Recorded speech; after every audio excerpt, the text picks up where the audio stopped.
Assalamualaikum warahmatullahi wabarakatuh.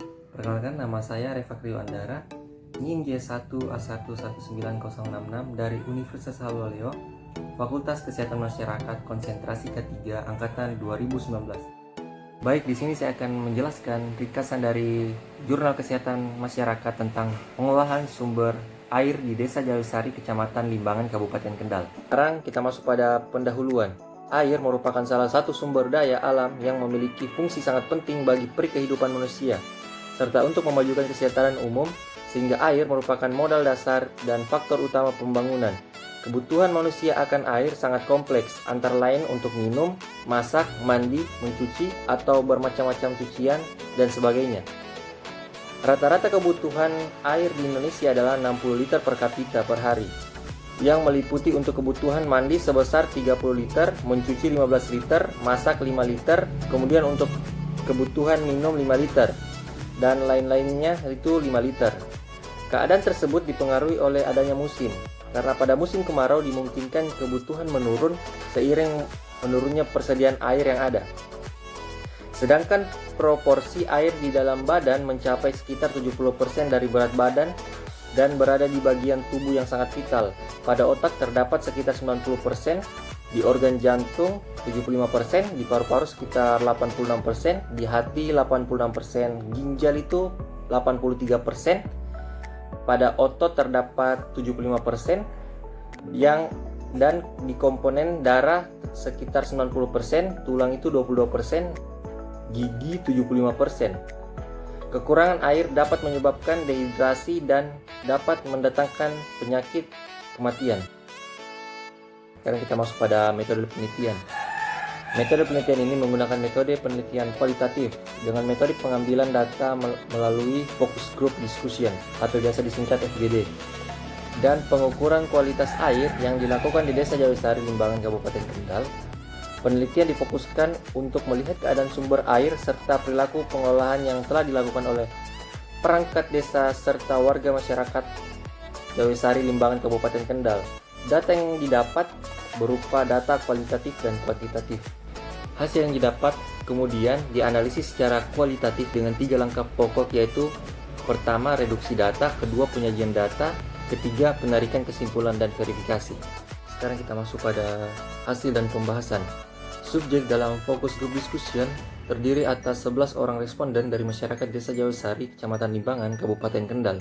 Dari hasil FGD tersebut didapatkan 21 data, antara lain sumber air bersih, penggunaan sumber air, intensitas, perbedaan antara musim hujan dan musim kemarau, pemeriksaan dari dinas atau pihak terkait tentang kualitas dan kuantitas air, jenis sumber air, penggunaan air, kewajiban jaga, masalah dengan sumber air, distribusi ke rumah penduduk, bak penampungan sementara, pengawasan, kebersihan, penjaga distribusi atau bak penampungan, keluhan distribusi, keinginan mengenai distribusi, penggunaan air, kondisi kualitas air, masalah kesehatan, penyuluhan tentang air bersih, dan saran yang diharapkan.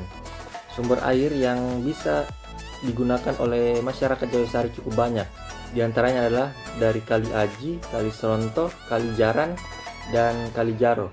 Sumber air tersebut berupa mata air terbuka yang mengalir menjadi aliran sungai yang panjang. Setelah itu, sebagian asa yang ditampung dalam bak distribusi untuk dialirkan ke rumah penduduk.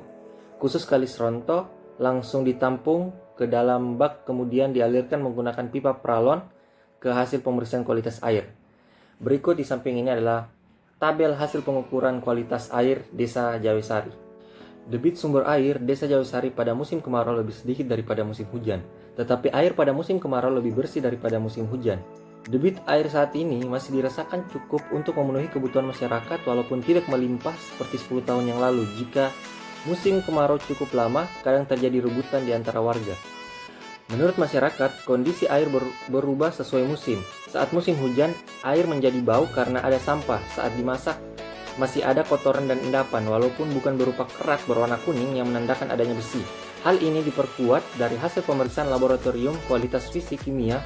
Air di rumah penduduk sudah cukup baik, akan tetapi air tidak layak minum karena masih ada kandungan bakteri total coliform sebesar 240 per 100 ml.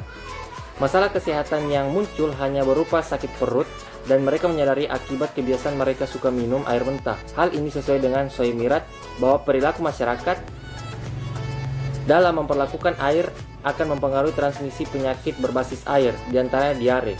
Kita masuk pada kesimpulan. Sampai saat ini di Desa Jawesari belum ada sistem pengelolaan sumber air bersih yang terkoordinasi dengan baik. Sumber air yang biasa digunakan oleh masyarakat Jawesari cukup banyak, diantaranya adalah Kali Aji, Kali Serontoh, Kali Jaran, dan Kali Jaro. Aliran dari sumber air tidak langsung disalurkan ke rumah masyarakat atau penduduk, akan tetapi ditampung dalam bak penampungan yang ada di setiap RT kecuali RT 2. Kualitas air dari sumber-sumber air tersebut secara fisik dan kimia masih di bawah baku mutu, serta kandungan total koliformnya melebihi baku mutu sehingga tidak layak minum. Diharapkan bagi pemerintah desa segera membentuk tim pengelola sumber air, dan bagi dinas diharapkan untuk melakukan pemeriksaan kualitas air minimal 1 tahun sekali. Mungkin itu saja yang bisa saya jelaskan. Lebih dan kurangnya mohon dimaafkan. Wabillahi taufiq wal hidayah. Wassalamualaikum warahmatullahi wabarakatuh. See you.